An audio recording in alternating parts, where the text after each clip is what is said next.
السلام عليكم. أختكم مريم ترحب بكم وتتمنى لكم وقتا سعيدا كما يحبه ربنا ويرضاه. أما موضوعنا اليوم فهو: كيف يمكنك السفر أثناء الحمل؟ يمكن أن يشكل سفر الحامل في بعض الأحيان خطورة على الأم والجنين، لذلك يجب اتخاذ هذه الاحتياطات.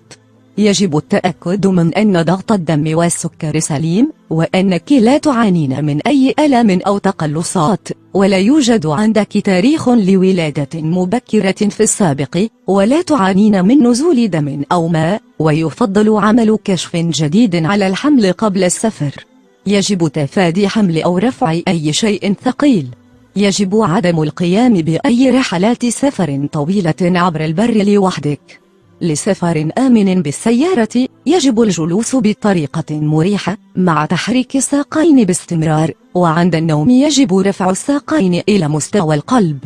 يجب أخذ فترة استراحة كل ساعة ونصف، والنزول من السيارة والمشي لبضع دقائق حتى لا تنتفخ قدماك ولا تحدث تجلطات في الدم. أما عند السفر جوا فيمكن التحرك في الطائرة بين فترة وأخرى. الإكثار من شرب الماء لتفادي الجفاف ولتنشيط الدورة الدموية. تناول وجبات صغيرة كل 3 ساعات لتفادي هبوط مستوى السكر في الدم، مع التركيز على البروتينات مثل الحليب واللبن، والسكريات المركبة مثل الفاكهة. وضع حزام الأمان أسفل البطن وليس عليه، ليكون مريحا لك وللجنين.